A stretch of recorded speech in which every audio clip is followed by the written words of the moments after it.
Nem todo mundo quer ser líder, gente. Exato. Nossa, você Nem falou todo tudo. mundo quer ser líder. E hoje em dia, com a geração Z entrando, Muita gente não quer ser. isso tá se agravando.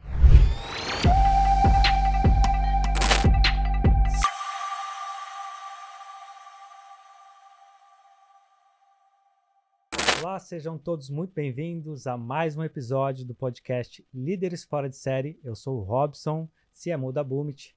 Ao meu lado eu tenho Carolina Augusta, CEO e fundadora da Boomit. Carol, seja bem-vinda. Obrigada, Robson.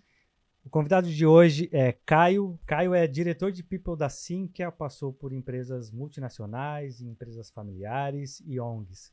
Caio, seja muito bem-vindo. Obrigado. É um prazer muito grande estar aqui com vocês. Prazer é nosso em recebê-lo. Caio, fala um pouquinho da sua trajetória, como é que você chegou até a Sinqia, como é que você saiu de posições operacionais até posições de gestão. Conta um pouquinho da tua história. Bom, legal. Eu sou formado em comunicação social, mas quando eu estava no ensino médio, eu participei de um projeto de uma ONG que me mostrou um pouco do marketing, né? Eu fui diretor de marketing de uma empresa escolar. E aí eu saí do que eu queria em termos de psicologia e acabei buscando algo em marketing. Aí acabei na minha cidade, né? Eu sou de São Luís, no Maranhão. Não tinha ainda uma graduação em marketing, então eu fui para publicidade e propaganda. Então, fiz toda a faculdade, trabalhei em empresa familiar, né? Meu pai tem uma empresa, então comecei lá no financeiro. Não deu muito certo esse negócio de trabalhar com o pai, assim, eu queria fazer algumas coisas, ele não topava, eu me irritei, resolvi ir para fora, morei fora no Canadá 1 ano, depois voltei, e aí eu resolvi fazer trabalho voluntário na empresa que eu tinha participado no ensino médio, como aluno, então eu era advisor, né, que era o termo que ele chamava, e acabei sendo contratado para ser coordenador da ONG, que leva a visão empreendedora para os jovens ainda aqui na escola. E aí, A Junior? Junior Achievement. Eu também. Exatamente. Que legal, né? Pois é, Junior Achievement. Então eu fui voluntário por vários anos em várias cidades e acabei trabalhando lá. Até que, na semana que eu me formei, eu fui contratado pela Ambev, né? Então entrei como coordenador de operações e financeiro, então eu era responsável por entrega, armazém e toda a questão financeira da unidade. Um guerreiro, né? Eu rodei o Brasil aí, então eu comecei em Brasília, fui para o Mato Grosso. Aí o RH entrou na minha vida quando eles viram que eu tinha um tino para cuidado de pessoas, né? Eu comecei a entrar um pouco nos processos de RH que não era minha responsabilidade. Participei de um processo interno lá, que a gente chama de sucessores na época, e fui para o RH. E aí minha carreira começou no RH, como coordenador de recrutamento e seleção e depois generalista. Então, saí do Mato Grosso para o Amazonas, depois para o Pará, Paraíba. Foi quando eu decidi, em 2016, me desligar da companhia e fui para a Sinqia, que na época era a Sinqia Solution. A marca teve um rebrand aí no meio do caminho. E sendo responsável pela área de Business Partners e integrações de RH, né? A Sinqia é uma empresa que cresce muito por fusão e aquisição. Então, eu era meio que responsável ali, junto com o time de M&A, para olhar os temas de recursos humanos das integrações, até que em 2021 eu me tornei diretor da área como um todo e estou lá até então. Estou caminhando para o meu 7º ano de Sinqia, faço em março 7 anos. Muito legal. Não, e cabe aqui dizer, né, que a gente se conheceu na Ambev, né, na Regional Centro-Oeste, né, isso aí. e foi muito legal, porque, assim, a gente sempre, né, tinha um contato ali, e depois a gente nunca mais se viu, e aí num evento, recentemente, a gente almoçou, né, frente a frente, então foi um prazer enorme, né, te reencontrar, e eu queria te fazer uma primeira pergunta, né, você falou, né, da Sinqia, né, da trajetória que você falou, é uma empresa que cresce muito por fusões e aquisições, né? E a gente vê, né, esse movimento, né, que está acontecendo, por exemplo, no mercado, né, de educação básica, né, de escolas comprando, né, e virando grandes grupos. A gente vê isso acontecendo muito nas empresas de tecnologia, nas startups. E aí, o que você pode, assim, trazer, né, de experiência e principalmente de pontos de atenção para um empreendedor, por exemplo, que queira comprar outras empresas ou se você eventualmente quer ser adquirido, né? Então eu queria um pouco ouvir a tua experiência, né, como alguém que, né, deve ter visto e feito parte de grandes processos de fusão e aquisição. E aí uma coisa que eu sempre digo, aqui a gente tenta sempre trazer essa visão, né, pro CEO, pro empreendedor, né, e obviamente você explicar um pouquinho a importância, né, de um RH estruturado para fazer esse processo. Porque o que eu mais vejo são empreendedores dizendo o tempo todo que o RH é a última área que eles vão colocar na sua empresa, seja ela uma startup ou não. Então eu queria que você falasse um pouquinho da importância, né, do desafio desse processo e principalmente o que você enxerga que é tão importante em termos de estrutura de gestão de pessoas no movimento de fusões e aquisições. Muito legal. Assim, eu acho que muitas empresas, quando entram na empreitada do M&A, eles olham muito faturamento, os resultados financeiros, porque é o que vai gerar o crescimento da própria empresa e etc. A gente na Sinqia aprendeu na porrada a questão de pessoas, né? Você quando compra os resultados financeiros das empresas, ótimo, maravilha, né? A cartela de clientes, etc. Mas também você está comprando todo mundo que faz o resultado acontecer.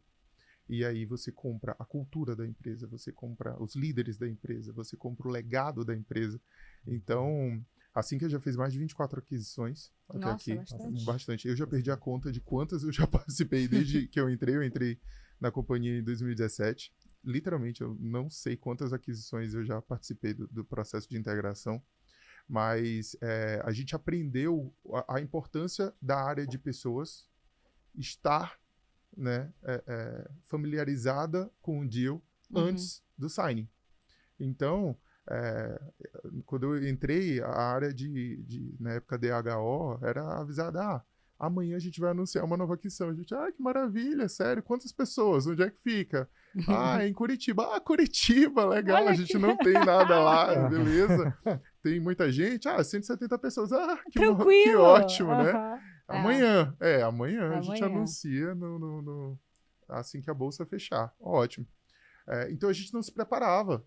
A gente conhecia a empresa junto com todo mundo da Sinqia, até que o próprio processo de M&A começou a ficar mais estruturado, começou a ter uma reunião semanal de integração, onde todas as áreas começavam a participar, a liderança, né, na época, a diretoria. Hoje a gente já era avisado do pipeline de M&A futuro, então a gente já conseguia pesquisar sobre a empresa, entender um pouco do negócio, faz sentido, não faz sentido, tal. Então, hoje, a gente é informado com muita antecedência. Eu tenho um time dentro da minha área de people focado em processos e M&A.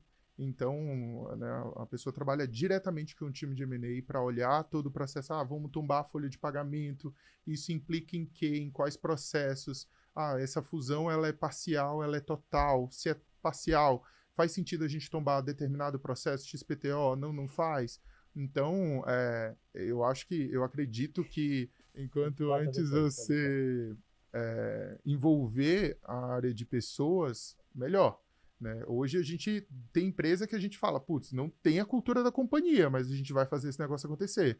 Então, aprendizados da Sinqia, cada aquisição é uma aquisição. Então, a gente precisa entender o tamanho da empresa, quem são os líderes que estão lá. A gente passou a aplicar assessment na liderança, nos vendedores, quanto tempo eles ficam no negócio, se ficam, se não ficam, se a gente tem que equalizar um pouco o entendimento de liderança em si, dos líderes da empresa, quando os processos precisam ser tombados, faz sentido tombar agora, não faz. Então, assim, esses são os aprendizados que a gente teve ao longo dos anos até aqui. Então, já foram empresas em que fizeram a companhia dobrar de tamanho com o M&A, né? Então, a gente tem uma empresa que foi adquirida em Tupã, no interior de São Paulo. São mais de 5 horas de carro para chegar lá. Mas é uma empresa que tem um impacto enorme em termos de resultado na companhia. Também fazia super sentido fazer a aquisição. Então, assim, cada aquisição é uma aquisição e é importante a gente ter um olhar para pessoas. Porque não adianta você só comprar o resultado. se você não entender a forma como você tem que tratar o time, a forma como você tem que desenvolver, quais as expectativas do time da empresa que está sendo adquirida com essa aquisição. Então, tudo isso é de extrema importância no processo de M&A. Legal. Caio, você trouxe um ponto, né, que eu achei bastante pertinente sobre a avaliação de pessoas, né? Você falou da importância dos líderes, né, dessa fusão de cultura e principalmente do entendimento da equipe. Aí você falou, nossa, a gente na Sinqia tem, né, a gente utiliza algumas ferramentas de assessment e tal. O quanto você acha que isso é relevante no processo de desenvolvimento de pessoas, né? Desenvolvimento de líderes, né? E assim, que práticas vocês adotam na Sinqia que você assim tem orgulho e fala assim, cara, isso aqui foi legal, e que erros vocês eventualmente cometeram? É legal a gente falar disso também. Legal. É extremamente relevante, assim, ó, a gente precisa entender as pessoas para saber tratar as pessoas. Então, ótimo. Não tem como a gente desenvolver ninguém se a gente não entende o que precisa ser desenvolvido. Seja de soft skill, seja de hard skill. O processo de M&A isso é super importante, porque eu estou trazendo gente para cá e a minha empresa já tem um determinado nível de conhecimento, seja de, sei lá, de entrega, de alguma competência e tudo mais. Se eu não entender as pessoas que estão vindo também, eu não consigo equalizar. Isso gera ruído interno dentro da companhia. Seja para o processo de M&A, seja o processo de desenvolvimento anual. Então, a gente tem diversas ações, vamos dizer assim, para entender e conhecer o nosso público. A gente aplica pesquisa, a gente aplica assessment, a gente tem um programa de desenvolvimento de liderança que já tem uns 5 anos, se não me falha a memória, que ele roda, chamado LEAD. Começou com gerente, depois expandiu para coordenador. Esse ano a gente envolveu os diretores também, que era uma reclamação que os meus pares sempre falavam, putz, a gente não tem algo focado na gente. Esse ano teve também já. Então, a gente aplica diversos níveis de assessments diferentes, inclusive. Tem assessment focado para a diretoria executiva, tem assessment focado para os vendedores das adquiridas. Então, os caras estão lá há anos, venderam a empresa, beleza, esses caras têm que estar no negócio, não tem que estar no negócio, faz sentido. Que perfil eles têm? Será que a gente consegue considerá-los para o pipeline de sucessão, inclusive da diretoria executiva? Então, muitos dos líderes, né, da alta liderança da Sinqia vieram de fusão e aquisição. Mas esse trabalho de conhecer essas pessoas, de entender o quanto elas estão compradas com o futuro do negócio ou não e tal, é muito importante. Então, a gente utiliza diversos tipos de assessments e pesquisas internas para entender essas pessoas e focar na jornada que elas precisam ter dentro da companhia para, né, ter sucesso junto com a companhia. Sim. O que você tem para dizer para o empresário que diz que a última coisa ou a área que ele vai alocar recursos ou até trazer um executivo, né, que tem um valor XYZ é a área de pessoas? O que você tem para dizer para ele? Desculpa, mas assim, quem entrega teu resultado é pessoas. Então, as empresas, na minha opinião, as empresas cada vez mais estão entendendo que pessoas entregam resultados.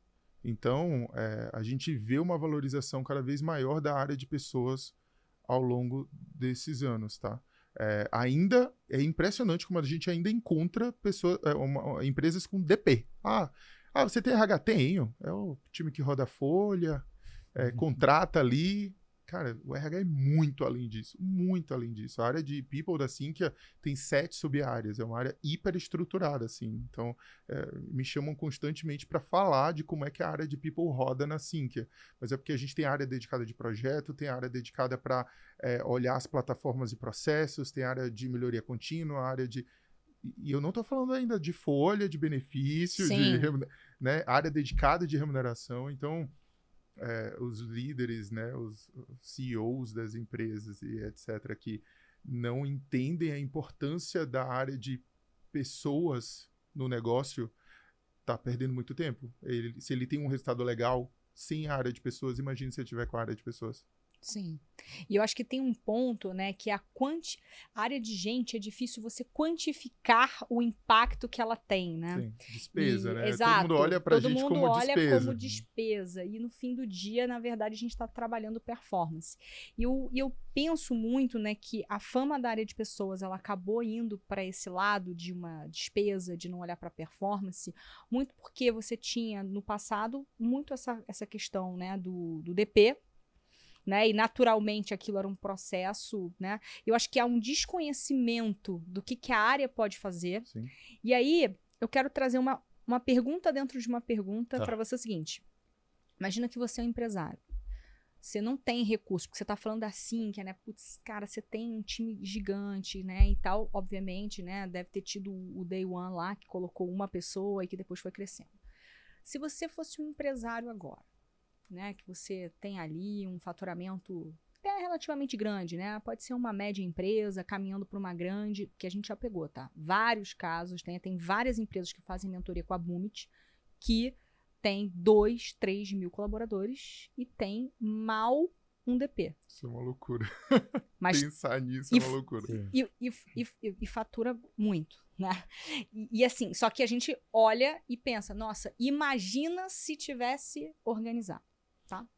Então, o que você teria assim para dizer assim, olha, se você tem poucos recursos, olhando para o que a área de gestão de pessoas pode fazer, por onde você, empreendedor, começaria? Qual é o produto da área de gestão que você acha assim que é fundamental para elevar a performance de uma empresa?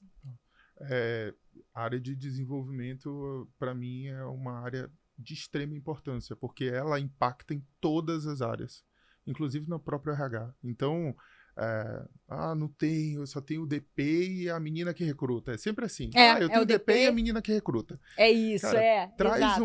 uma pessoa.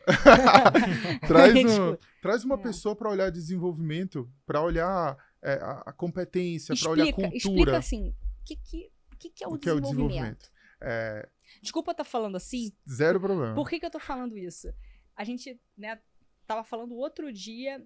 E qual é o grande problema de muitos CEOs? Eles desconhecem a área de gente. Uhum. Então, quando você fala área de desenvolvimento, tem que ter uma tecla SAP. Tá pensando que é o dev lá que codifica. Não, exato. Tem que ter a tecla SAP para explicar exatamente o que essa área faz. Tá.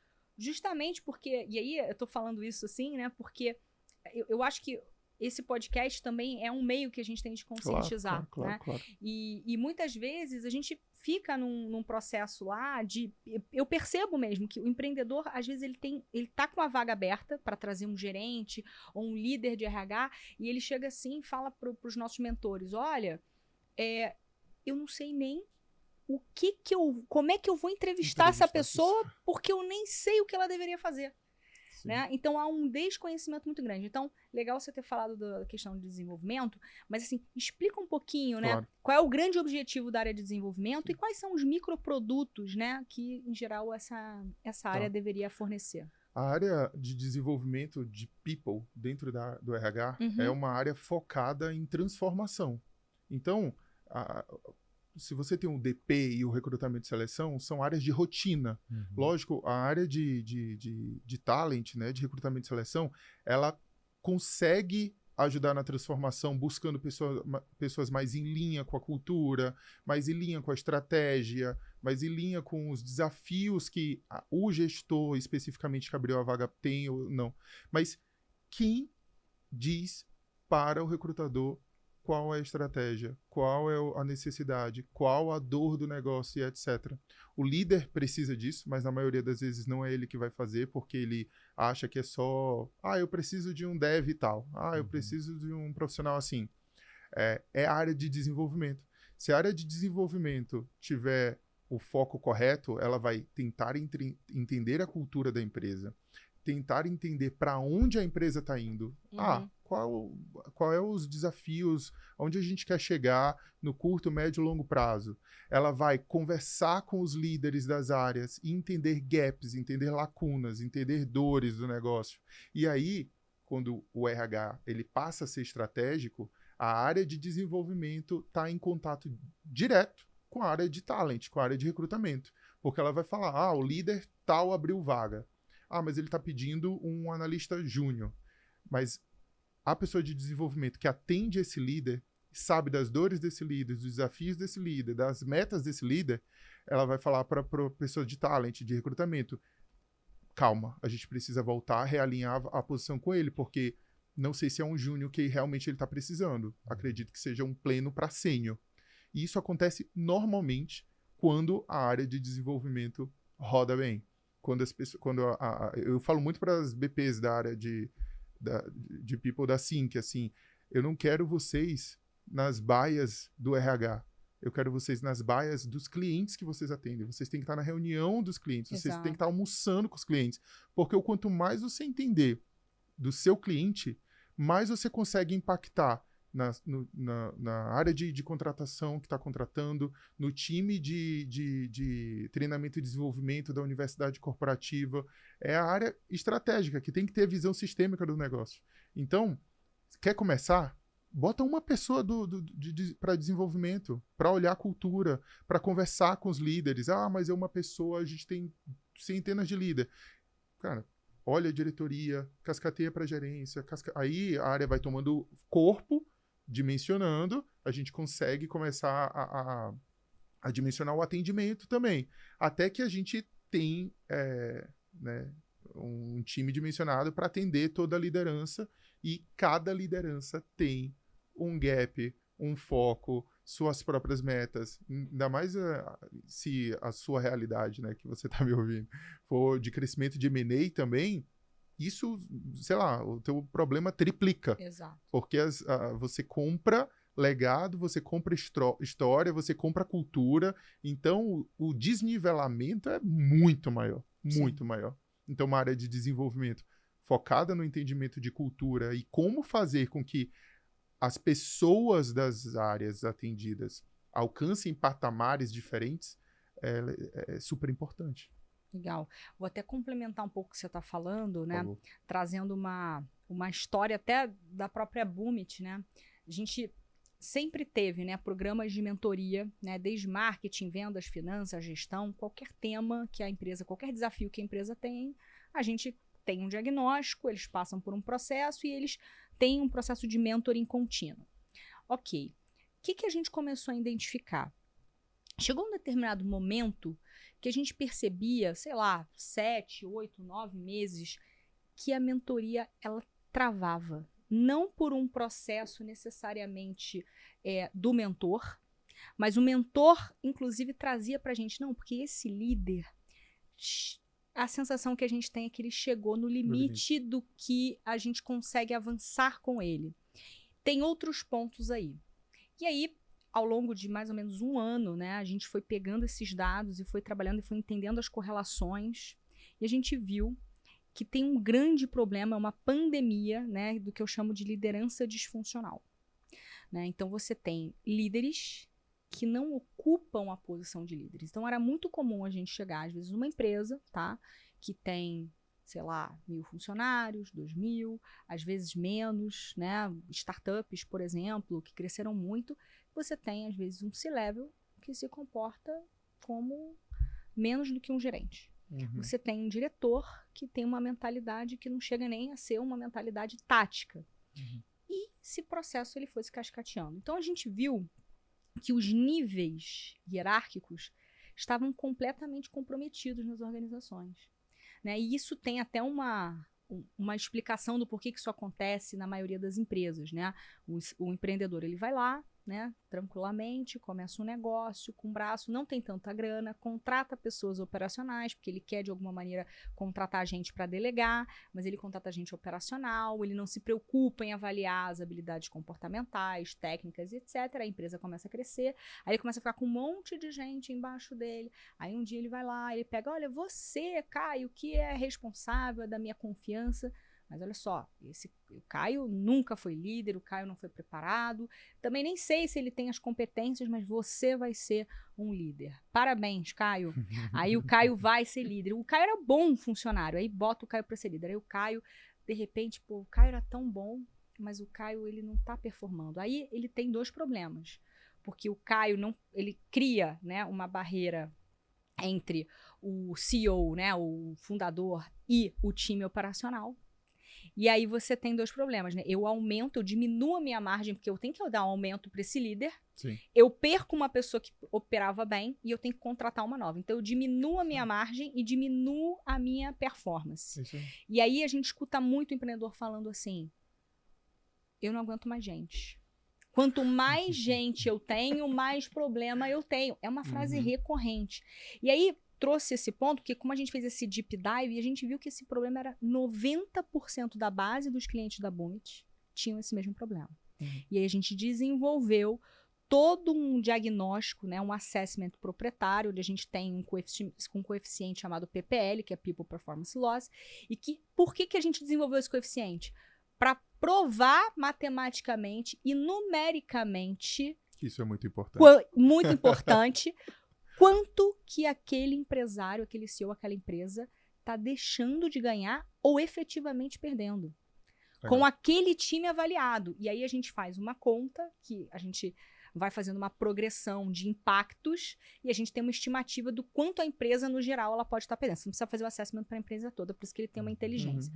Tô falando sobre isso para dizer que, no fim do dia, a área de gente ela é muito penalizada, e essa é uma missão, né, que a gente levantou aqui na Bumit, de realmente quantificar e trazer coeficientes de performance para mostrar o seguinte, né? Inclusive, a análise que a gente mostra é a foto da empresa, né? Para onde a empresa quer ir? É isso? É triplicar, duplicar? Ok. Tem a foto da cultura da empresa, para onde ela quer ir? Olha como é que está teu time. Completamente discrepante e descasado com isso. Como é que a gente propõe ajudar você? Cara, o time ele tem que vir para cá. Para ele vir para cá, essas pessoas precisam ter isso. Ou algumas vão ficar neste patamar, outras vão, de alguma maneira, podem ser desenvolvidas. Mas a gente tem que entender que as pessoas têm um tempo. Sim. E nem sempre esse tempo é o tempo da empresa. Exatamente. E aí eu queria te trazer uma outra pergunta. Como é que é, assim, a sua visão sobre isso, né? Porque essa é uma dor de cabeça para muitos empresários, né? Que é uma dúvida que a gente vê sempre. E acaba que o nosso assessment, ele acaba, nossa, tirou um peso das minhas costas porque agora eu entendo o tempo que essa pessoa vai levar para se desenvolver, né? E tudo bem, essa pessoa pode ser boa nessa função, mas não necessariamente para aquilo que eu espero dela. Então, isso é interessante num curto prazo. Qual que é a tua visão sobre o que o empreendedor poderia fazer desde o início para construir, né, essa visão de entender de pessoas? Aí eu estou fazendo uma pergunta, Caio, até muito menos de processo e mais desse olho de águia para recrutar as melhores pessoas, para trazer as melhores pessoas alinhadas a essa cultura e essa visão de crescimento. O que você, se montasse um negócio amanhã, eu sei que você não quer sair da Sinqia, pelo menos você não me falou isso, né? Mas assim, se você montasse um negócio com a tua vivência, com a tua experiência de gestão, porque essa experiência me ajudou em muitos momentos, eu queria ouvir de você. Se você fosse montar um negócio, como é que seria? Como é que você... Parece óbvio o que eu vou falar, mas tudo bem, né? A verdade precisa ser dita. Primeiro de tudo, ele precisa entender a cultura e onde ele quer chegar. Primeiro de tudo, tá? E ele precisa entender que as pessoas o vão levar a isso. Ele entendendo isso, ele vai entender que tipo de pessoas ele precisa ter com ele para isso. E muito legal o Bumit já facilitar esse caminho, porque você tendo dados, né, na hora que você estava falando de números e etc., eu sou um cara que adoro dados, assim, eu acho que a gente tomar decisões com dados facilita muito chegar de forma correta ao objetivo, né, dos nossos desafios.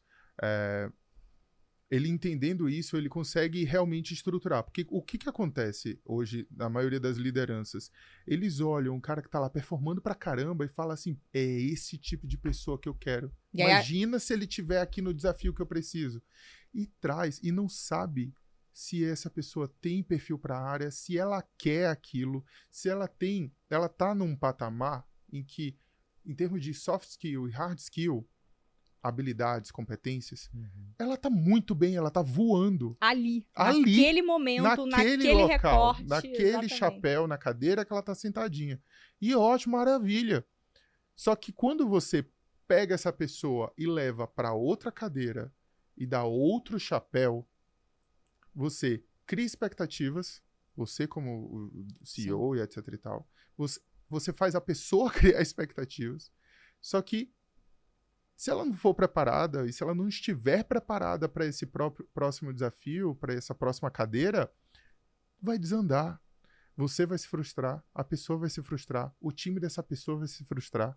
Você vai perder um tempo e um dinheiro gigantesco para isso. Então, as movimentações, quando a gente fala de pipeline, de sucessão, né? Então, de carreira, as trilhas de carreira, né? Então, putz, eu estou no nível A, depois eu tenho o B, o C, o D. Aí a gente pode entrar numa discussão até maior de tipo, do D eu tenho a possibilidade de ir para uma trilha de liderança ou uma trilha técnica. Não, como assim? Nem todo mundo quer ser líder, gente. Exato. Nossa, Nem todo mundo quer ser líder. E hoje em dia, com a geração Z entrando... Muita gente não quer ser. Isso tá se agravando. Não, pra quê? Não quero fazer... Eu só quero fazer aqui o meu arroz com feijão e etc e tal, e tá ótimo. Pra que eu vou perguntar, saber se a pessoa tá bem, se não tá bem, se ela tá performando, se não tá, se ela bateu o ponto, se não bateu. Não, e acho que tem um ponto, você falou, nem todo mundo quer ser líder. Aí você quer, muitos CEOs querem reconhecer os CEOs, levas, não importa, os sócios querem reconhecer uma pessoa. Fala, pô, o Fernandinho, a Juliana são excelentes. Vou promover. Vou fazer ele gerente. Só que as pessoas, vou fazer dele um gerente. Só que a pessoa acaba aceitando por duas razões. Não quer decepcionar, porque falou, poxa, eu tenho uma lealdade, né? Também não entendem, né, o que isso significa. O que isso significa é muito, né, você não sabe. E o segundo ponto é que todo mundo quer ganhar aumento. Então, e a empresa não entende, existe a movimentação horizontal e vertical. A horizontal é aquela, né, que a gente faz, né, os reajustes salariais, né, por mérito, enfim. E o outro é realmente uma promoção de cargo, né, de nível hierárquico. E aí você vai obrigando as pessoas a fazerem coisas que não necessariamente elas querem, né? E aí você vai criando um emaranhado. Eu achei esse ponto, assim, muito legal. Recado rápido para você. Você está ouvindo aqui durante o nosso podcast a gente falar muito sobre a importância de mentoria no desenvolvimento, na alta performance de pessoas, times e principalmente para elevar o nível da sua empresa. Então, saiba que a Bumit hoje é a maior empresa de mentorias do Brasil e eu quero te convidar a fazer um diagnóstico onde a gente vai mapear todas as áreas e você vai sair com um plano de crescimento para 2024. Vai agora, escreve aqui no link abaixo ou no QR Code, nós temos apenas 20 vagas para você vir com a gente e embarcar nessa e começar 24 de um jeito completamente diferente. Na Sinqia, por exemplo, uma coisa que a gente tem já há um tempo é exatamente essa bifurcação. A gente tem a carreira de gestão e a gente tem a trilha que a gente chama de carreira Y, que é a carreira técnica. Muito legal. E na Sinqia, as duas vertentes, elas estão niveladas. Então, a pessoa entende que para ela crescer, ela não precisa fazer gestão de pessoas. Para ela ganhar aumento, ela não precisa ter time. Para ela ter relevância e impacto na trilha, ela não precisa ser gerente. Porque ainda tem a questão do status. Então, eu sou gerente. Cara, mas quando você olha para uma carreira, se você olha para uma trilha e essa trilha te dá a possibilidade, né, de ir para uma carreira de gestão ou ir para uma carreira técnica com os mesmos benefícios, a mesma classe, prestígio. Exatamente. As pessoas vão entender e você para de perder tempo fazendo as pessoas seguirem por uma trilha e sentando em cadeiras e colocando o chapéu que ela não quer ou ela não tem perfil. Isso é muito importante, porque cada vez que você toma a decisão de botar alguém que não tem competência, e eu não estou falando as competências, sei lá, de comunicação, de adaptabilidade, isso que eu estou falando em termos de competência, para assumir determinada posição, você perde dinheiro, você perde tempo, você perde, às vezes, o profissional. Porque ele senta na cadeira e fala, meu Deus, o que eu estou fazendo aqui? Eu tenho que entregar resultado. O cara está em cima de mim. E aí ele vai buscar segurança e felicidade, satisfação em outro lugar. Então é muito importante ter esse entendimento, entendeu? Legal. Qual foi o maior deslize, erro da sua carreira até hoje? Aquela coisa assim que você falou assim, desculpa o termo, aquela cagada que você fez e falou, nossa, isso aí, cara, por que eu fiz esse negócio, sabe? Pode ter sido uma decisão, pode ter sido alguma coisa que você fez e que você fala, nossa, hoje, com a minha experiência, eu teria feito diferente. Às vezes pode ser um feedback que você não deu da melhor maneira e a pessoa ficou chateada. Sim. A gente, seres humanos, tá? E não importa se você é um estagiário, um aprendiz, um estagiário, um analista, coordenador, gerente, diretor, o CEO. Às vezes, no calor da emoção, a gente... Ainda mais quando você tem interesse genuíno pelo negócio, assim, você quer fazer as coisas acontecerem. Eu já tive em reunião em que eu precisei me exaltar porque eu tô vendo as coisas não seguirem pro objetivo da reunião, né? Então, a gente tava com um problema de crise enorme na empresa, um grande comitê envolvido com diretores de várias áreas e tudo e tal. E, infelizmente, pessoas ali não entendendo a gravidade do negócio. A gente estava numa sala de guerra, literalmente. Então você sabe que para chegar no nível de sala de guerra... É uma guerra mesmo. É uma guerra. A gente precisa resolver o problema. E eu cheguei e eu percebi que o negócio que a sala inteira estava no mood A e uma área específica estava no mood B. Então eu tive que chegar... Gente, vocês não estão entendendo o que está acontecendo. É isso. A gente precisa resolver isso. O posicionamento tem que ser esse. E eu, para quem me conhece, eu sou nordestino, eu sou de pessoas, de RH, eu não sou de me exaltar, né? Quem me conhece sabe. Tem gente no meu time que fala assim, cara, o mundo tá caindo e você tá suave, pleno, não sei o quê. Mas é porque é o meu jeito, não adianta se desesperar. A gente falava, a própria Ambev meio que ensinou muito, não dá pra ficar putinho, desculpa a expressão, mas era o que eles usavam. Não adianta se desesperar porque a gente não resolve desesperado, a gente não resolve, sabe, contrariado. Então, naquele momento, eu, infelizmente, me exaltei. Tanto que eu fui pra casa e eu falei, cara, como você falou, que cagada foi aquilo, entendeu? Não precisa disso para resolver. E assim, a gente não pode, e é legal líderes, né? Diretores e etc, gerentes, todo mundo, ter interesse genuíno, ter senso de urgência. Isso é muito importante para o negócio rodar, mas não dá para ultrapassar essa linha. Então, no dia seguinte, eu saí conversando com todo mundo que estava na reunião, falando, putz, não devia ter feito aquilo, não devia ter me exaltado. Mas assim, aconteceu. É um erro. Mandei feedback, né? Pedi feedback. E aí a gente vai se policiando para isso não voltar a acontecer. Mas acontece. Ninguém é perfeito. Há dias e dias.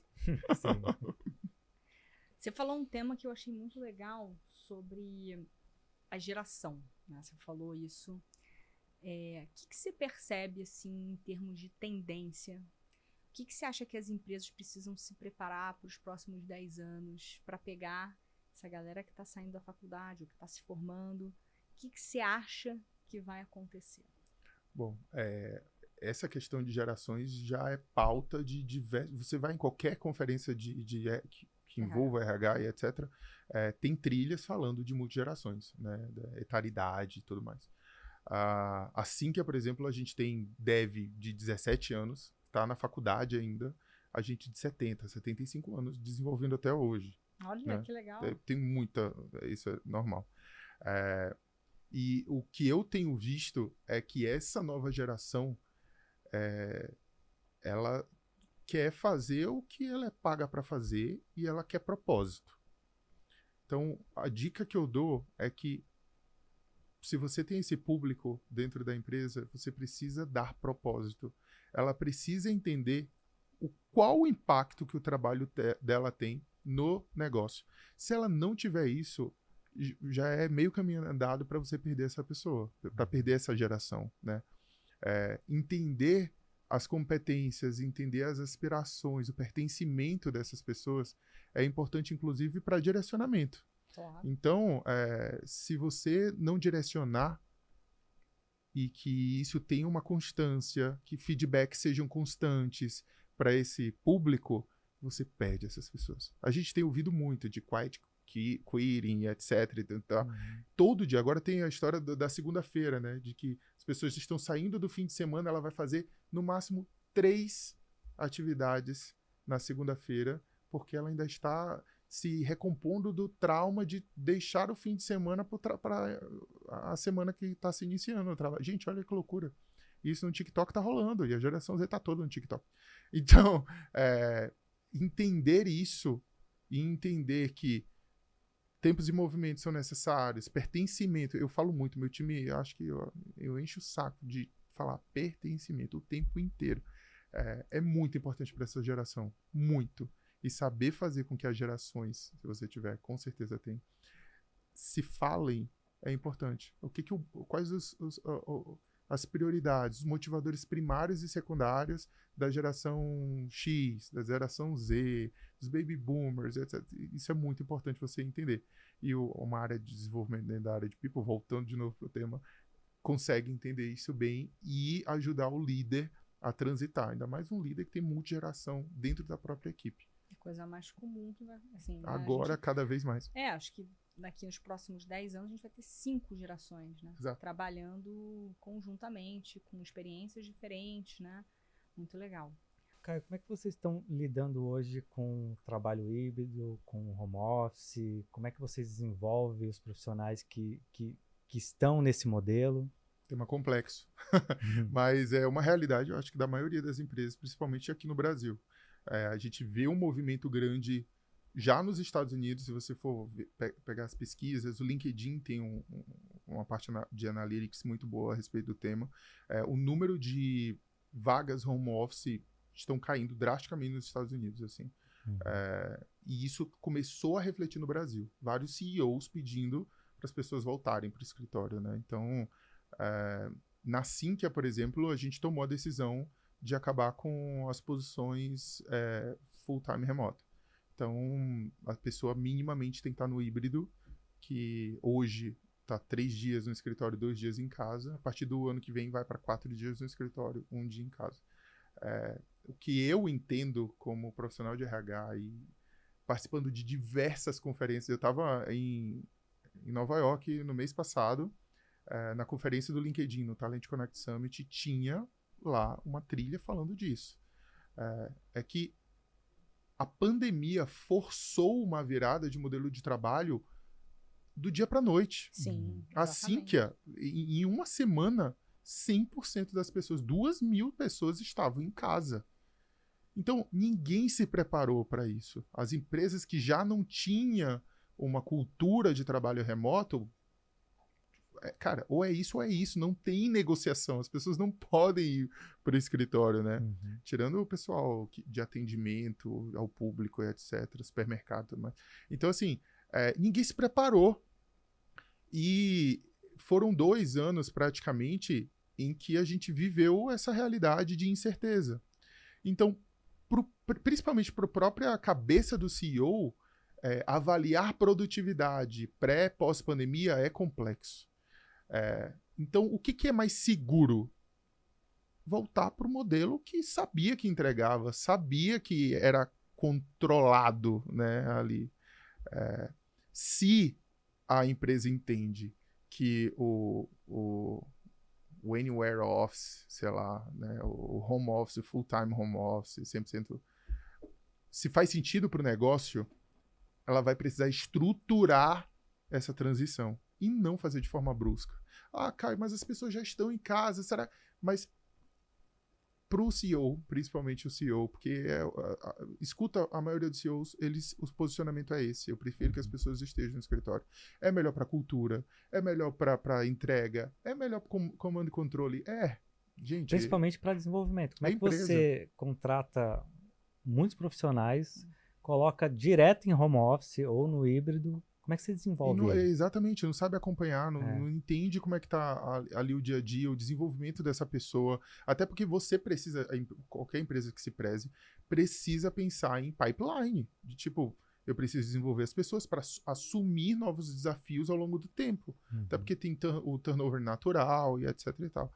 Então, assim, é complexo para a cabeça da alta liderança provar que num ambiente de incerteza, insegurança e de mudança brusca, o que tem é o melhor para a empresa. É muito difícil. Ou você injeta rios e rios e rios de dinheiro para fazer assessments, pesquisas e analytics e etc e tal para tomar decisão, ou o que é mais seguro volta todo mundo e a gente, depois que voltar, discute, pensa e se entender que faz sentido, faz a transição de forma correta. E é isso, entendeu? Então é isso que o mundo está vivendo e cada vez mais a gente vai escutar que vagas remotas a quantidade, né, de vagas remotas estão diminuindo. Eu tenho um caso bem particular, não vou falar nome, etc., e a pessoa, mas uma grande empresa tinha mais de 3 mil funcionários também, todo mundo em home office. À medida que a pandemia foi diminuindo, eles foram retornando para o presencial. Essa empresa saiu de 3 mil funcionários para 1.000 funcionários por conta de produtividade. Simples assim, em 1 ano e meio. Por ter voltado para o escritório. Exatamente. Voltou para o escritório, percebeu que eles estavam mais produtivos. Eles contrataram muito porque a empresa estava crescendo e aí veio muita gente sem experiência e etc. E quando volta para o presencial, eles olham um nível de produtividade gigante, um monte de gente ociosa. Fala, gente, agora a gente tem mais gente do que a gente precisava. Vamos reduzir o quadro. O próprio MIT fez uma pesquisa recente, se não me falha a memória, na Índia, onde eles forçaram, né, um determinado grupo a voltar a trabalhar no escritório e o outro ficou em full home office. Eles viram produtividade aumentando no primeiro mês. Aí a gente pode entrar num tema mais complexo ainda, que é qualidade de vida e tudo mais. As pessoas descobriram em que elas podem trabalhar de casa e, ao mesmo tempo, passear com o cachorro ou fazer uma academia na hora do almoço e tá tudo bem. Um exemplo muito legal sobre isso. Falar isso. Então, assim, aí tem também isso, né? Que é uma coisa que a gente, lógico, não pode descartar. E só falar, beleza, eu quero resultado financeiro e produtividade. Ponto. Não é isso. É por isso que eu acredito que o híbrido está sendo algo bem nivelado em termos de entendimento de que faz sentido para o mercado hoje. Assim que antes da pandemia já tinha iniciado o projeto que a gente chamou de Move to Flex. Então as pessoas já podiam levantar a mão antes da pandemia, a gente nem sabia que ia acontecer tudo o que aconteceu. E falar, quero trabalhar um dia de casa. Aí ela tinha que comprovar que ela tinha uma estrutura adequada para ela trabalhar bem, com saúde e produtividade. E é o que se descobriu muito quando foi pro home office, muitos profissionais não tinham internet de qualidade em casa. Sim.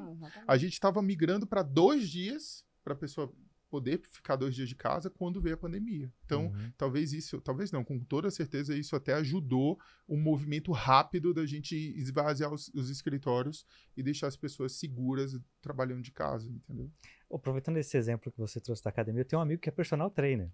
E ele sempre reclamava que, olha, os meus horários de pico são de 6 da manhã até umas 9 e depois de 5h30 até 9h30 da noite. Eu falei assim, poxa, legal, tá? E como é que tá na pandemia? Cara, agora eu não trabalho mais à noite. Tá trabalhando durante o dia. Inteira, de 7 da manhã às 6 da tarde. Complexo. E a galera sai para almoçar, já vai para academia, volta. Então ele tem a agenda inteira. E outro ponto que eu acho importante, que não é qualquer profissional que pode fazer home office. Sim. Principalmente, óbvio, aqueles que têm já são plenos, têm uma certa senioridade, eles se dão muito bem trabalhando em home office, porque já tem uma certa maturidade. Agora, o profissional mais júnior, ele ainda não está preparado para trabalhar em home office. E às vezes essa comunicação, né, lado a lado, é rápido. Pô, tem uma dúvida aqui. Claro, você me ajuda? Claro. Né? E aí, se você está no online, vira um call. E aí, o quanto essa dúvida ela é relevante para um call. Sim. Né? Sim, não, com toda certeza. Gente, antes da pandemia, eu não sabia o que era ser produtivo em casa. Quando a gente começou o Move to Flex é um projeto do RH, eu tinha que dar exemplo, então eu tinha que trabalhar um dia de casa para promover o projeto. Eu falava, meu Deus do céu, eu sou muito improdutivo aqui. E aí, quando eu me cobrava pra caramba, eu começava a trabalhar às 7 da manhã e dava 9h30 da noite, eu tava lá. Resolvendo coisa. Então, assim, aos poucos, hoje eu entendo como é minha produtividade no escritório e como é minha produtividade em casa. Por isso eu gosto muito do híbrido. Eu faço um dia hoje de home office, né? Mesmo podendo fazer 2, eu faço 1. Então eu sei exatamente como é minha agenda e minha rotina em casa que tipo de atividades eu dou foco, de análise, eu deixo reunião presencial, eu sou de RH, então eu adoro estar no escritório, nos andares, conversando com as pessoas, tendo contato. Isso me dá muito insight para tomar minhas decisões no dia a dia. Mas o dia que eu estou em casa é dia de análise, é o dia de eu entrar em planilha, ver o Analytics, entrar no BI da empresa, dentro do painel de produtividade People, né, de People Analytics, e conseguir entender que tipo de decisões, olhar plano de ação das reuniões de gestão de rotina da semana e focar no que eu tenho que focar, nas ações no escritório nos dias É um trabalho mais de concentração ali. Quando eu tô no escritório, cara, minha agenda é uma loucura. Às vezes, as pessoas chamam, querem você falar. quer conversar, vamos lá, você tem café e tal, vamos embora, a gente tem que fazer. Eu preciso de você em tal reunião, beleza, vamos lá. Então, a gente precisa, e às vezes a maturidade é importante para você conseguir entender como produzir melhor presencialmente e quando produzir melhor quando você está em casa, né? Por exemplo, poxa, vou voltar ao exemplo da academia. Quando você tem um profissional que tem mais maturidade, ele pode ir na academia no meio do dia, mas ele vai compensar no final do dia. Sim. Ele vai trabalhar até um pouco mais tarde, ele vai acordar um pouco mais cedo. O júnior já não é assim. O júnior deu o horário dele, ele desliga tudo e vai embora. É isso. E aí não tem como compensar, né? Acaba desequilibrando a produtividade. Sim, concordo. Bom, tem uma coisa que queria ouvir de você a opinião, né? Quanto você acha que o CEO ou o fundador, ele, mesmo a empresa crescendo, ele é importante na manutenção da cultura? Por que eu te pergunto isso? A gente, né, nós trabalhamos na Ambev e a gente está acompanhando, né, o que aconteceu em relação, né, à questão do trio, né, e tudo isso que envolve o Lema, Beto, Scupira.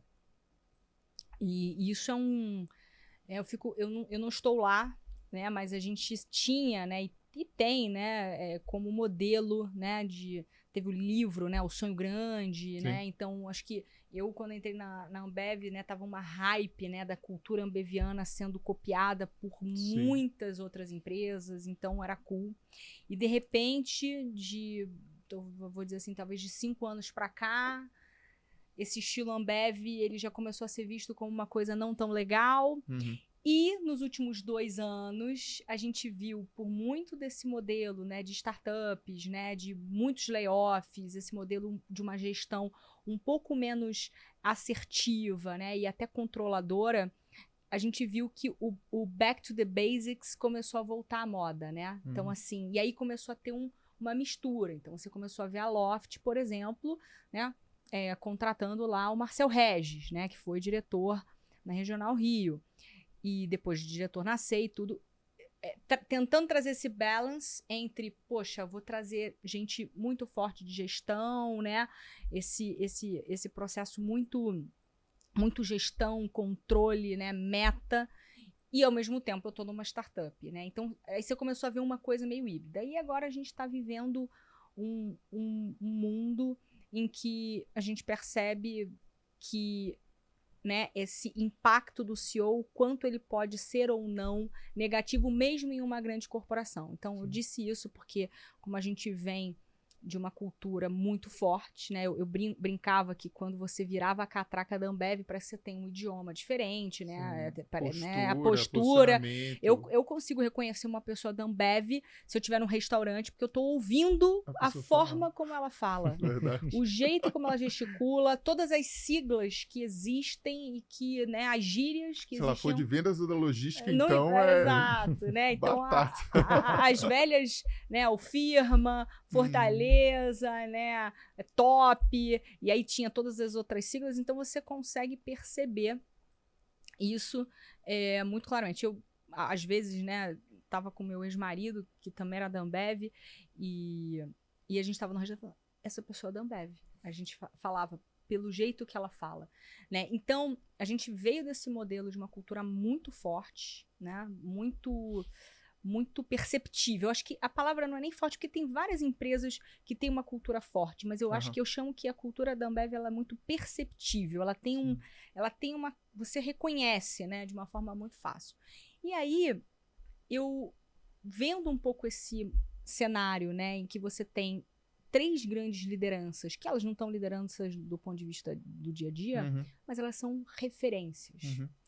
E aí, quando você tem essa questão sem juízo de valor, né, o que é certo, o que é errado, não estou aqui para julgar isso, claro, obviamente eu tenho a minha opinião, mas o quanto você acha que quando você tem um processo de deteriorização, né, da imagem desses líderes, o quanto que isso pode ou não impactar dentro de uma organização?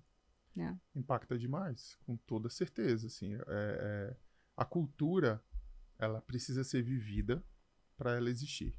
Mas o direcionamento da cultura vem de cima. Sim. Isso é indiscutível. Assim, vem do CEO, sim.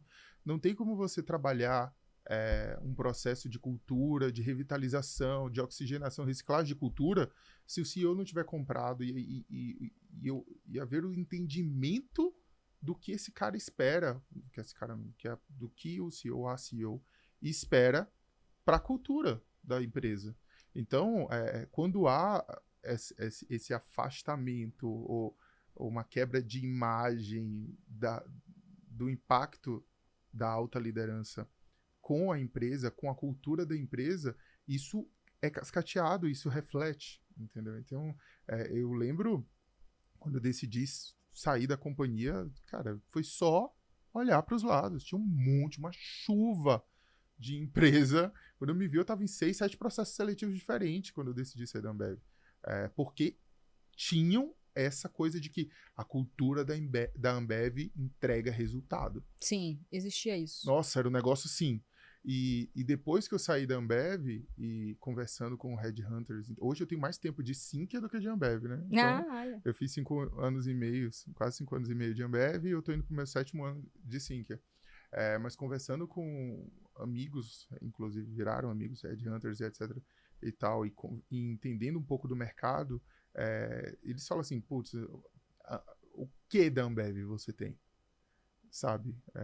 Eu, por exemplo, eu sempre falo, gente, o que era maravilhoso da Ambev, eu tenho até hoje. Gestão de rotina. Sim. Cara, gestão de rotina, a metodologia Falcone, cara, fala comigo. Gestão de meta, de resultado, de indicador, as reuniões, cerimônias, e o engajamento das pessoas nessas cerimônias.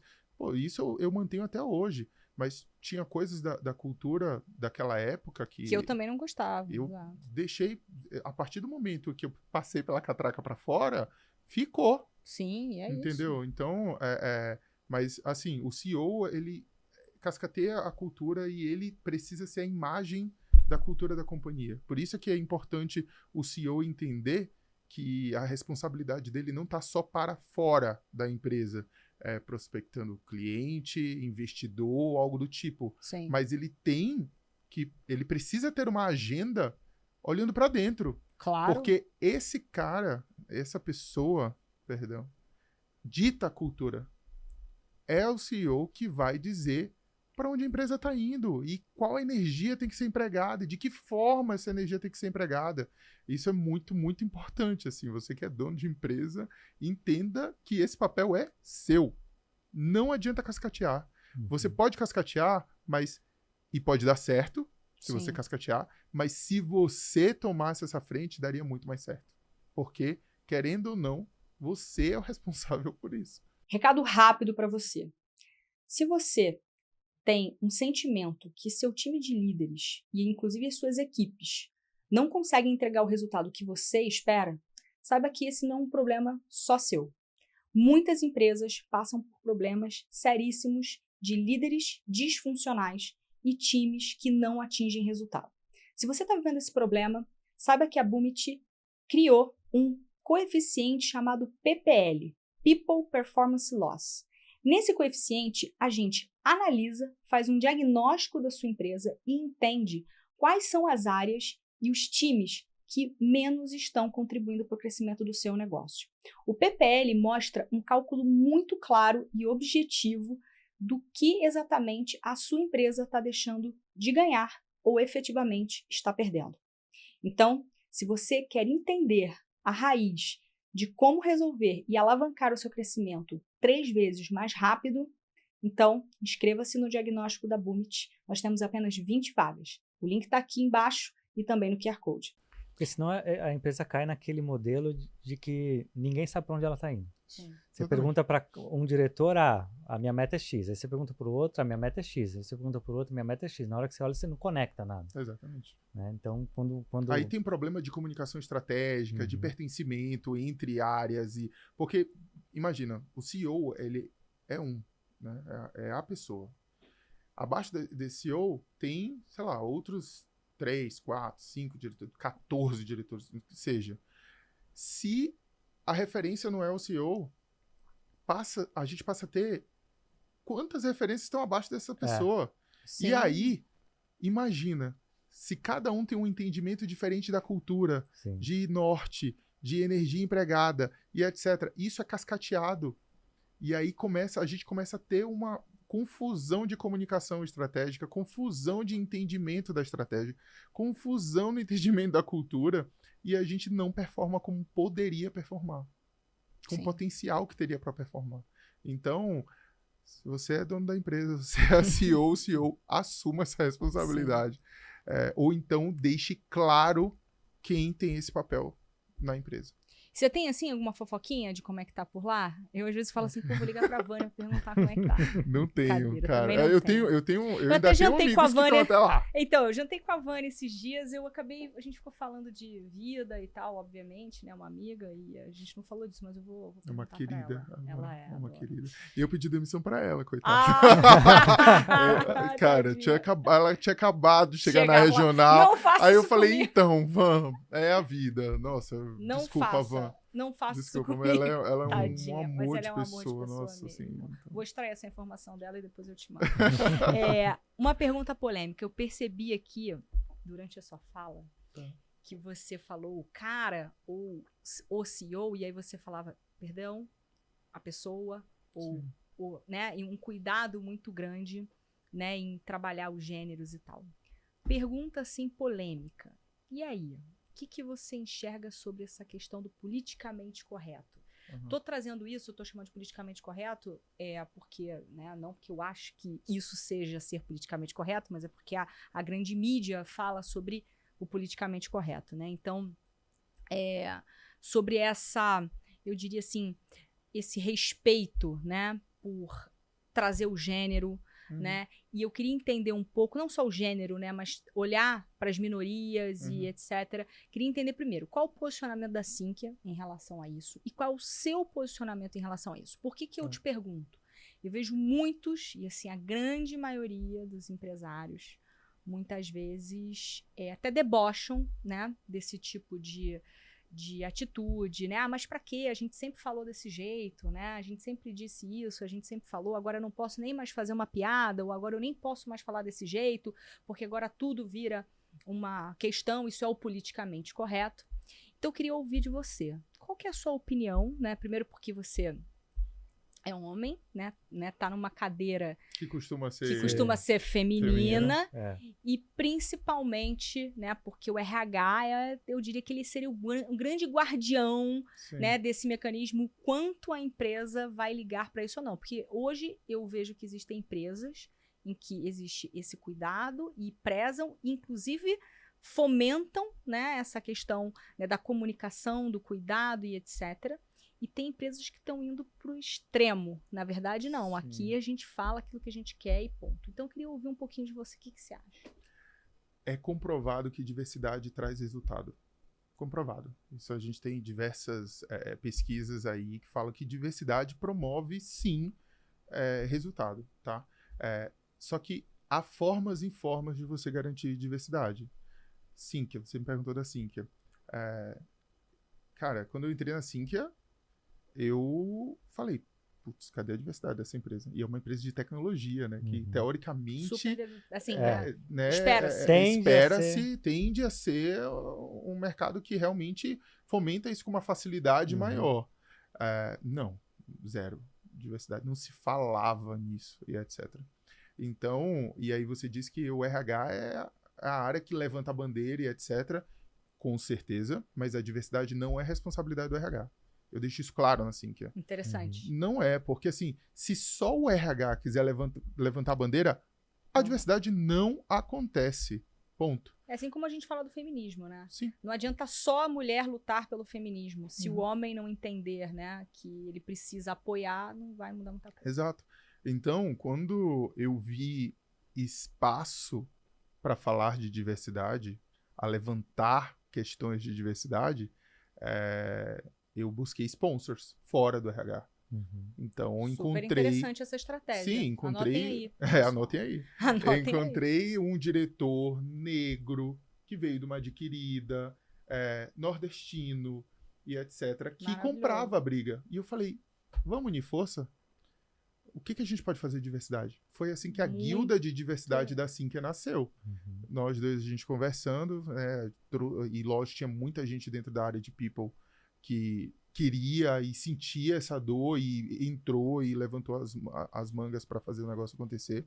Mas desde da primeira reunião do comitê da guilda de diversidade, eu deixei muito claro, eu falei, gente, isso daqui não é de people.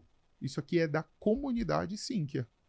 Por quê? Não adianta a gente querer criar metas de recrutamento e seleção para inclusão. Não adianta a gente começar a se posicionar nas redes sociais, no LinkedIn, comemorar datas e etc. Se aqui dentro o negócio não existe, não acontece, não existe. Então, assim, a ideia e a estratégia foi, vamos começar a falar a respeito. Convida as pessoas. Quem quiser vir, vem. Espaço seguro, a gente não grava as reuniões e etc. E vamos fazer esse negócio acontecer. A gente fez bench com várias empresas e etc. Viu as frentes lá de grupos de afinidade e tudo e tal. Mas, assim, desde o início isso ficou muito claro, que, assim, não sou eu do RH que vou ficar incentivando para a reunião acontecer e buscar puxar as pessoas pela mão, vamos participar, é importante para a empresa. Não, porque se essa pessoa não entender a importância da diversidade para a companhia, não vai acontecer. Então, o tema diversidade na Sinqia mudou muito ao longo dos últimos anos. Assim, tem uns 4 anos, talvez, 3 anos, que a gente vem trabalhando o tema e aí a gente viu um chão mais pavimentado para começar a levantar bandeiras, a se posicionar em redes sociais. Porque, gente, se você promove algo que você não é, a pessoa que vem buscando diversidade, uma pessoa que é preta, uma pessoa que é LGBTQIAPN+, uma mulher que busca equidade, etc., ela vai chegar e vai falar assim, cadê o espaço para eu atuar? Cadê o espaço para eu me identificar? Cadê o espaço para eu ter pertencimento? Não acha. Então, hoje, e é legal que no mês passado saiu o resultado da Great Place to Work, pelo 5º ano a gente certificou consecutivo. O índice de diversidade cresceu muito. E eu fiquei muito feliz, porque, assim, é um negócio natural, não é um negócio forçado. Até hoje, assim, que não tem indicadores de diversidade para contratação. Não tem, ainda não. Ainda não. A gente vai chegar no momento que... Porque, de novo, gente, diversidade promove pertencimento, promove resultado, isso e é o que eu acredito. Hoje, a realidade da Sinqia é o que eu acredito. Quando você fala assim, um negócio forçado, no extremo, eu não acredito em extremos. Sim. Principalmente quando a gente fala de diversidade. Então, nada eu vou deixar forçar dentro desse tema, entendeu? A gente hoje tem diversas frentes na Sinqia, principalmente na guilda de diversidade, em palestras, onde a gente já levou para falar do tema de inclusão de pessoas trans no mercado de trabalho, da questão da raça preta em si, da força dessa comunidade, vamos dizer assim, dentro do mercado de trabalho, a questão de equidade de gênero, desde que quando eu assumi a área, a gente assinou a web da ONU Mulheres para melhorar a equidade de gênero, ter número de mulheres com impacto de liderança. Hoje a gente está acima do que o mercado tem, então eu fico muito feliz. Sim. A gente tem diretoras, tem mulher no conselho, então assim, tem que ser natural. E aí, quando isso vem natural, o resultado vem junto. E a alta liderança, se não compra, se essa tia, não posso fazer mais piadinha, não sei o quê, ela vai entender que isso faz sentido. E cada vez mais o Brasil está começando o mercado brasileiro está começando a cobrar isso. Que antigamente era um negócio muito isolado nos Estados Unidos, né? Então, o mercado americano lá, putz, diversidade, uma empresa green, era hiper forte. É hiper forte. No Brasil, isso está começando a tomar relevância agora, Sim. cada vez mais, que é importante, né? Não, muito legal. E aí, eu queria trazer um último ponto, né? Não sei se você tem alguma pergunta sobre esse tema. Quando a gente, né, tá falando aqui, né, dessa questão da diversidade, eu tenho uma crítica para fazer, não assim, que calma. Não, tranquilo, se for assim que a gente conversa. Mas é que eu nem, né, eu conheço pouco do trabalho, eu tô conhecendo mais agora, né, é um prazer estar aqui com você, inclusive, mas eu tenho uma crítica muito grande a esses programas, programa trainee para não sei o quê. Vamos criar um programa para pessoas pretas, não sei o que, de periferia. Não crítica a isso, mas crítica a forma como as empresas fazem. O que eu vejo muito? Pega lá, bota um programa trainee, programa trainee para mulheres, programa trainee para pretos, programa trainee para não sei. E aí essas pessoas entram e eu vejo que a maioria dessas empresas trabalham a diversidade no seu recrutamento, né, com essas portas de entrada, seja trainee ou até mesmo uma ação específica de trazer. Mas a gente tem que entender que essas pessoas, muitas vezes, por terem sofrido uma série de preconceitos, uma série de traumas, uma série de situações, traz uma carga, né, uma carga de história, uma carga de vivência diferente. E aí taca essa pessoa, às vezes, numa área ou numa situação em que ela vai ter que lidar com aqueles monstros todos, porque muitas organizações, inclusive, têm vários monstrinhos, e essa pessoa não está preparada, muitas vezes, para enfrentar esses monstros dentro da corporação. Exatamente. Qual é a minha crítica? Não os programas, mas a sustentação desses programas. E aí eu queria ouvir um pouquinho de você. Você falou muito dessa questão do prêmio, né, da Great e também, inclusive, da diversidade.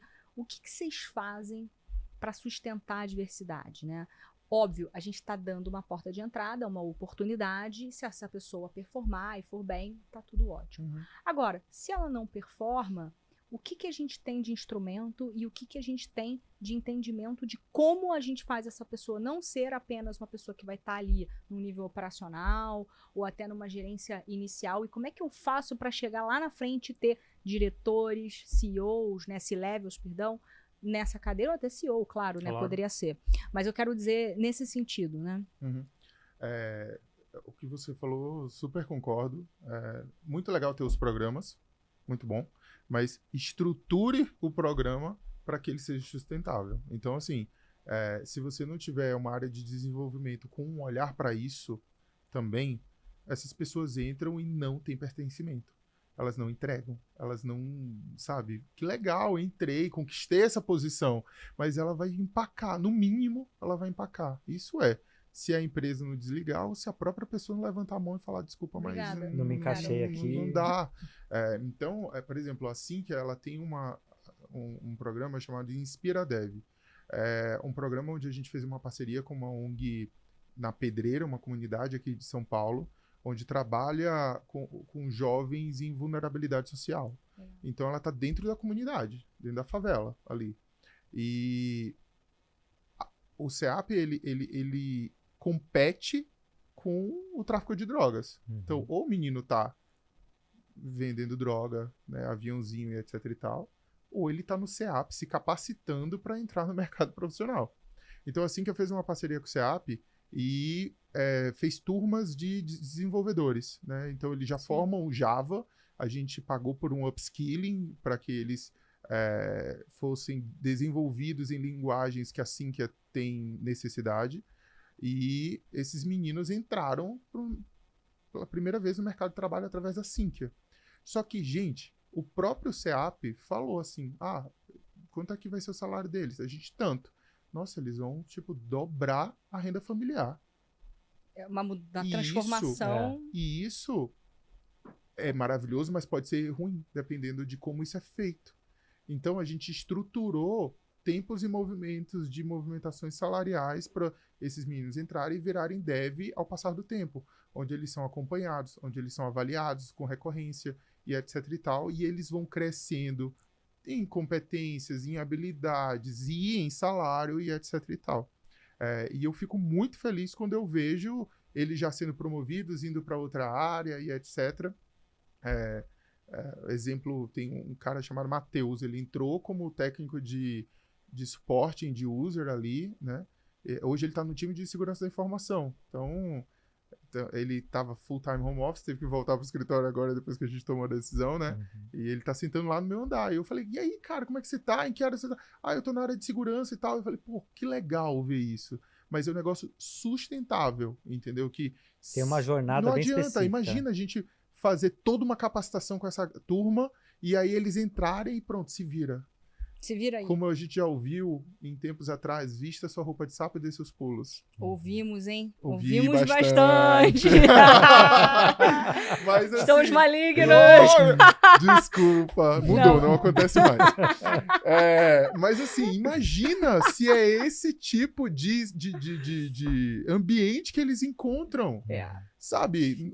É insustentável. Então, assim, façam os programas. Se a empresa tiver maturidade para programas como esse, façam. Se ela tem possibilidade de levantar essa bandeira, de peitar isso, faça. Mas tenha certeza que você tem um ambiente correto para receber essas pessoas, que você entende toda a herança de dificuldades, de traumas, de coisas erradas que essas pessoas viveram para chegar até ali. Que legal que você está dando oportunidade dela alcançar essa posição, mas não adianta só trazer e colocar lá na cadeira. Dê pista para ela, dê mentoria, trabalho de mentoria, assim que tem trabalho de mentoria e etc e tal. Acompanhe, tenha BPs, né, business partners, prontas para acompanhar pessoas e entender essa realidade dessas pessoas, entender limitações, entender sonhos, entender dores e que fazem até com que ela se cobre mais do que as outras por estar numa posição como essa, porque ela passa a ser exemplo para os outros, ela passa a ser exemplo para a casa dela, para os familiares, para a comunidade e etc. Então tem que estar estruturado e tem que ser um negócio natural para ser sustentável. Como é que funcionou esse processo da Sinqia de mentoria? Como é que vocês estruturaram? Como é que funciona? A Sinqia tem, a gente brinca dizendo que é um spin-off, que é o Torque, né? O Torque é uma área de inovação que é responsável por CVC também e tudo mais. E eles começaram a ter um programa de mentoria para startups, né, investidas. Então, a gente viu que o negócio dava super certo. E aí a pessoa de learning, né, que é a área da Universidade Corporativa da Sinqia, começou a plantar, isso é muito recente, tá? Começou a plantar a sementinha nas lideranças que participaram desse processo com o Torque para olhar para dentro. Então, por exemplo, a gente tem lá algum evento que está acontecendo, aí a gente sorteia uma mentoria com o diretor. Então, são mentorias internas da Sinqia, dos líderes da Sinqia para colaboradores da Sinqia. A gente chama de makers. Então, por exemplo, acho que foi no mês passado, eu fiz uma sessão de mentoria com uma estagiária do Rio de Janeiro. Muito legal. Uma menina desenvolvedora e estagiária, assim. Então, isso é muito legal. Eu falo, tá aberto? Eu tô aberto para ser mentor. Aí ela vai e faz toda a dinâmica lá para acontecer. É um negócio que a gente tem que estruturar mais, porque a gente vê que dá um resultado legal em termos de resultado de entrega, em termos de pertencimento para as pessoas e etc. E cada vez mais os líderes estão abertos a isso lá dentro. E faz toda a diferença, né? Eu vejo isso quando, né, nos programas de mentoria da Boomit, não é só para o CEO. E olha como é interessante, porque no passado era o empreendedor que era mentorado. E aí a gente começou a entender, mas não adianta. Às vezes, você mentorar o CEO gera nele uma ansiedade, porque ele recebe uma carga de informação, e aí quando ele desce para o time, ele tem que descer a informação para o time.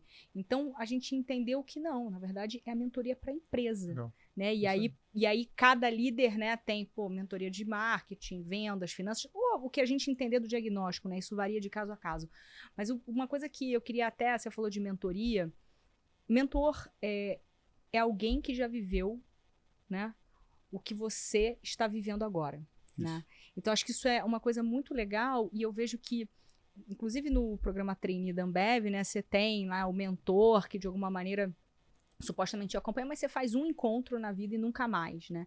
E eu acho que o mais legal do processo de mentoria, né, e esse é o grande ganho que muitas vezes a gente vê nas organizações, é que ele tem que ser minimamente contínuo. Sim.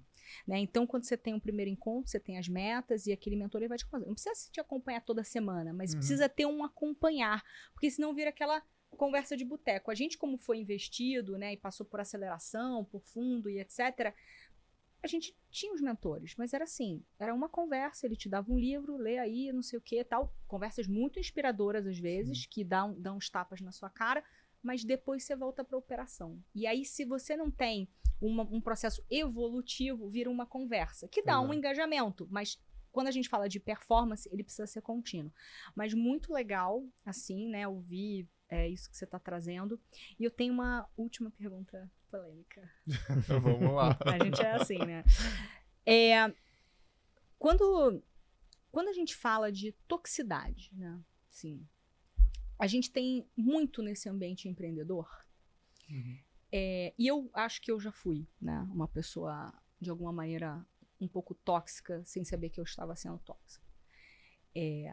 Porque a gente quer muito fazer esse negócio dar certo, porque a gente não, eu, né, queria muito resultado, algo muito voltado mesmo para performance, né. E aí a gente percebe que há um certo endeusamento desse estilo, né? Que, no caso da mulher, quando ela é, de alguma maneira, mais assertiva, né? Mais determinada, ela é mandona, né? O homem, quando ele é assim, na verdade, ele é um grande cara focado, né? Determinado. Então, há, né, essa diferença, estou falando do universo feminino e masculino, mas no fim do dia, o que a gente percebe muito?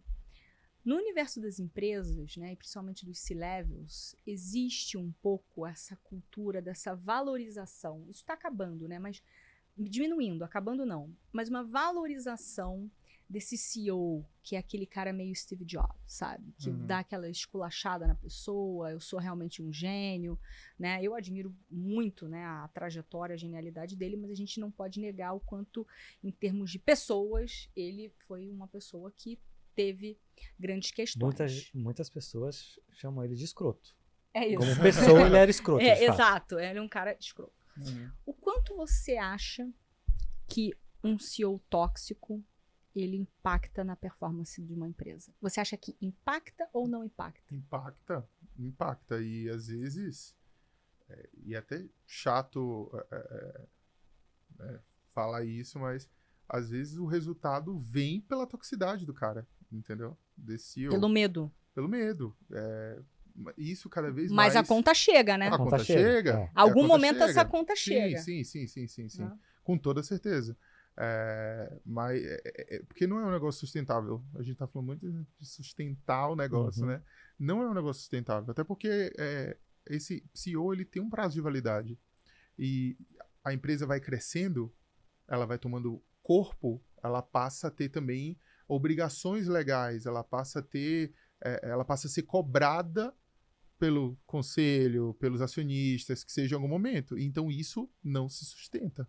Ainda mais quando a gente fala de diversidade, a gente fala de, hoje, saúde mental e tudo mais. Cara, tem empresa que tem diretor de felicidade agora, né? Então, como é que um negócio se sustenta com um CEO tóxico? Não dá. CEO, C-level, que seja, eu tô falando CEO, etc. mas poderia ser, né, um líder qualquer. Exatamente, assim, tem empresas e empresas em que a alta liderança fica no Olimpo, né, só mandando, não é visto, e etc. E o que é ser tóxico para você? Para quem tá ouvindo? Porque às vezes, assim, né, tem o politicamente correto e aí você cria uma dicotomia, né? Ou eu sou a favor ou eu sou contra. Então, acho que é legal, assim, você como um grande líder de RH, assim, de gente em gestão, o que é para você um líder tóxico? O que ele pode fazer ou deixar de fazer que o torna tóxico? Tá. Assim, tóxico quando você tem atitudes tóxicas, você fere as pessoas, você incomoda as pessoas de forma constante e você não tem empatia. Isso é ser tóxico para mim. Então, um líder que cobra sempre num tom a mais, um líder que faz piadas, sabe, sem se preocupar de como a pessoa vai receber aquilo ou não. Isso é ser tóxico. Um líder que se isola dos liderados e que usa de medo, usa de artifícios não bacanas assim para garantir resultado, isso é ser tóxico, sabe? É uma coisa que eu abomino. Assim, o meu time, desde que quando eu assumi como diretor, é um compromisso. Eu não quero que as pessoas tenham medo de falar comigo, eu não quero que as pessoas sintam receio de ir na minha mesa. Na época eu estava num andar diferente. A primeira oportunidade que eu tive de pegar uma mesa no andar da minha equipe, eu fui, sabe? E assim, eu faço one-on-one com as pessoas, seja não só com meus diretos, mas com meus analistas, porque eles precisam ver que eu tô próximo, que eu quero.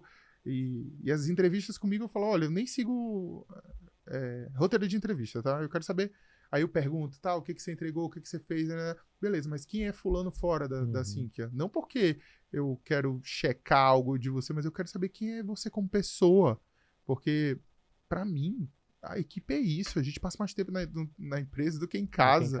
Então, eu tenho o rolê de people, que é uma ação minha. E uma vez por mês, eu escolho um lugar pra equipe ir junta. E é sempre um negócio, seja uma hamburgueria com tema Viking, seja esse mês agora é uma pista de patinação. A área de people inteira vai pra pista de patinação, eu vou junto.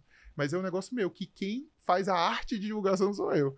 Mas é porque eu preciso estar próximo das pessoas, eu preciso que eles me vejam como pessoa, entendeu? Isso faz com que, de novo, pertencimento. As pessoas tenham pertencimento dentro da área, entendeu? E eu tento fazer com que os outros diretores da companhia, C-levels também, eles tenham esse olhar. Entendeu? E aí é importante ter compliance, importante ter, de novo, a área de desenvolvimento bem estruturada e parruda para suportar, inclusive, essa liderança. Porque, às vezes, esses líderes estão como alta liderança há tanto tempo em que, para eles, é normal eles serem tóxicos. Às vezes, eles nem sabem que eles são tóxicos, como você mesmo falou. Então, é importante a área de desenvolvimento ter foco nisso, né? E eu, como diretor de RH, também, eu sou o BP dos meus pares, dos outros diretores, então eu tenho que chegar e falar, olha, fulano, vem cá, vamos conversar. A forma como você falou não foi legal, a forma como você se posicionou em tal reunião não foi legal, e etc. E tá próximo do time de compliance também para ver as ouvidorias, o que tá saindo em termos de protocolo de ouvidoria. É mais ou menos isso. Muito bom. Legal. Caio, realmente você é um baita líder fora de série, né? Sim, super feliz, né, Robson? E, assim, obrigada, né, pelo convite, né? Sim, foi um papo muito legal, muito franco, acho que muito inspirador. E, bom, você quer deixar um recado final para quem tá te ouvindo? Se você pudesse falar aí algumas frases finais. Bom, eu que agradeço, assim, foi muito legal o papo, foi muito bom de rever e ver como a Boomit também está impactando as outras empresas, os processos, conhecer legal. Eu acho assim, gente, eu acredito muito que, na minha crença, a gente vive só essa vez, então seja feliz. Busque propósito, busque pertencimento. Eu acho que se vocês forem contar, eu falei umas 10 vezes pertencimento aqui. Busque pertencimento, porque é isso que vai fazer com que você performe melhor, sabe? Se você quer crescer, olha para cima do seu próximo passo e comece a se portar como o seu próximo passo. Busque mentoria, busque pedir feedback, né? Então, as empresas cada vez mais estão, graças a Deus, estão incentivando feedbacks instantâneos e etc. Isso é muito importante, assim, para você se ver como profissional e ver o que você tem que desenvolver, ver o que você tem que melhorar. Mas, assim, antes de qualquer coisa, seja feliz. Na Ambev eu era meio que criticado, porque eu era o gerente de gestão que a pessoa pedia desligamento, eu falava, você vai ser feliz por onde você tá indo? Você acha que sua felicidade tá lá e não tá aqui? Aí eu acho, então, putz, você vai ser feliz. Tipo, a meta de turnover, não sei o que, cara, não. Reverte. Eu, cara, o que eu vou fazer com a pessoa infeliz do meu lado? Exato. Tem. Então, assim, antes de qualquer coisa, busque a sua felicidade. Busque estar numa posição legal que te traga orgulho do que você está construindo, do legado que você vai deixar. Se a empresa não está te proporcionando isso, se você não vê... Cara, ciclos se fecham. Saia, vai buscar essa felicidade em algum lugar, mas aproveite a jornada, porque ela passa assim. Então, é isso que eu, como gestor de pessoas e como um profissional, antes de RH e etc e tal, eu busco e recomendo isso. Depois da mentoria, eu comecei a fazer mentorias. Hoje eu tenho 5 mentorandos, né? 3 desses 5 são sociais. Eu faço de forma social. E eu falo muito isso. Antes de qualquer coisa, qual é o seu propósito? Onde está a sua felicidade? O que você vai querer fazer que vai te fazer brilhar os olhos todo dia de manhã. É isso. É você levantar e falar, pô, vou trabalhar. E não, putz, eu vou ter que ir para aquela empresa. Putz, vou ter que tratar tal coisa. Putz, vou ter que mexer em tal indicador. Cara, tem alguma coisa errada aí. Então é isso. De novo, sejam felizes, busquem pertencimento, que o sucesso é consequência. Maravilha. Obrigado, Caio, pela presença. Deixa o seu LinkedIn, caso os nossos espectadores queiram te seguir, fazer contato contigo. Caio Abreu. Então, linkedin.com.br/Caio Abreu. Você me encontra lá. E é isso, vamos trocar ideia. A gente se vê aí na vida. Obrigado, Obrigada, Caio. Obrigado, gente. Obrigado mesmo. Valeu.